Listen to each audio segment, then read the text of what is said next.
Bonjour les amis et bienvenue sur Question de surnaturel. En matière de paranormal, nous connaissons tous des histoires de fantômes, d'objets qui se déplacent seuls ou encore de coups frappés dans les murs.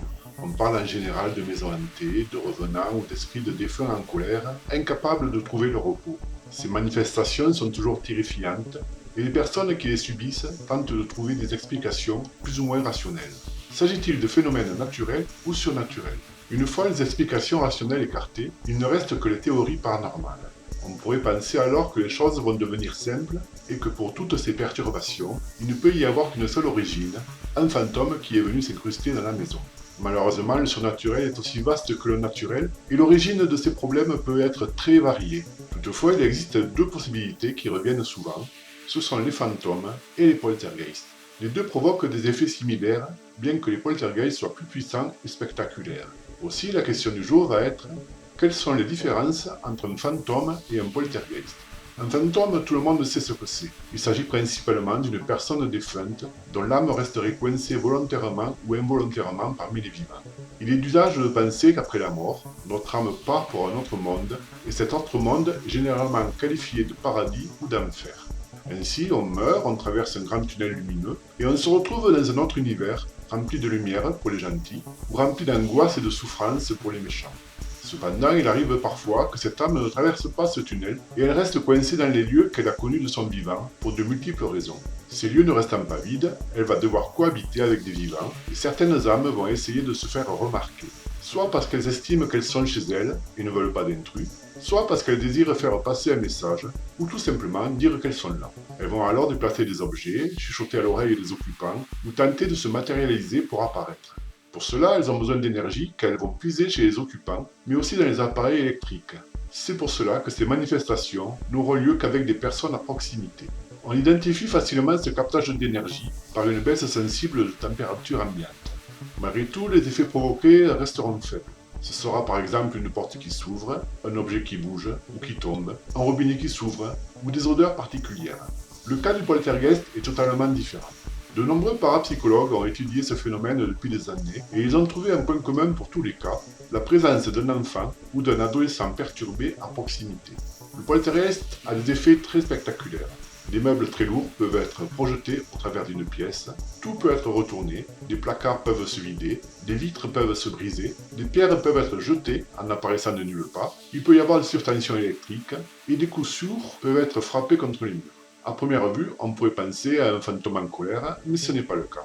Il s'agit uniquement de l'énergie psychokinétique de l'enfant ou de l'adolescent qui se déchaîne. Cette personne, en proie à un malaise intérieur, va projeter son mal-être et cette énergie puissante et destructrice va s'exprimer au sein de la maison. C'est du moins la théorie que privilégient les parapsychologues et elle me semble pleine de bon sens. Surtout que ces phénomènes ne durent qu'un temps. Ils apparaissent et disparaissent comme ils sont venus, et au plus, ils ne vont durer que quelques semaines. Mais il y a un point qui laisse perplexe les parapsychologues, c'est que ces phénomènes semblent avoir une forme d'intelligence. Ils peuvent en effet répondre aux questions par des coups frappés dans le mur, alors même que l'enfant ou l'adolescent n'est pas présent sur les lieux. Alors comment expliquer ce phénomène? Ma théorie est que l'énergie émise par les jeunes personnes à l'origine d'une poltergeist n'est pas qu'une simple énergie psychokinétique. J'ai constaté de nombreuses fois que l'esprit humain peut engendrer des entités dans l'astral.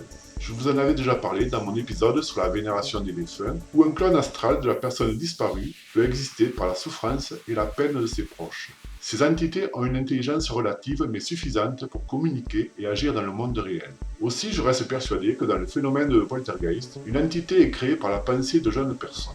Elle est issue de leur désespoir, de leur colère, et a une sorte d'autonomie qui lui permet de déplacer violemment des objets, de communiquer et de tout retourner dans la maison. Je doute toutefois qu'elle ait une forme humaine ou particulière. Je n'ai pas connaissance de cas de poltergeist où des apparitions ont été observées, mais dans ce domaine particulier, tout est possible. Ce qui fait sa particularité, c'est sa force et sa puissance, qui sont à la hauteur du mal-être de l'enfant ou de l'adolescent. On ne verra jamais des événements aussi spectaculaires avec un fantôme de défunt. Tant que ces jeunes personnes sont en proie à leur malaise intérieur, l'entité continue à être alimentée et à exister. Mais dès qu'elles vont mieux, l'énergie qu'elles émettent va se dissiper peu à peu, et l'entité va disparaître comme elle est venue. Le phénomène de poltergeist reste donc très éphémère, contrairement à une hantise classique qui peut durer des années. Si vous y êtes confronté, occupez-vous en priorité de l'enfant ou de l'adolescent qui en est la source, en discutant avec lui pour déterminer le malaise qui le tourmente. Un simple dialogue et une écoute lui permettront d'exprimer ses craintes et ses rancœurs, et ça peut parfois être suffisant pour arrêter le poltergeist. Mais surtout restez prudent. Des meubles ou des couteaux qui volent dans la maison peuvent présenter un danger réel, et il vaut mieux parfois quitter les lieux et amener l'enfant ou l'adolescent dans un autre endroit le temps que ça se calme. Un changement d'environnement semble donner de bons résultats. Évitez surtout les rituels de protection, les bénédictions et autres exorcismes, car ça ne servira strictement à rien, et au pire, ça perturbera encore plus l'enfant en détresse. Je vous remercie de votre écoute et n'hésitez pas à poser vos questions dans les commentaires. A bientôt sur Questions de Surnaturel.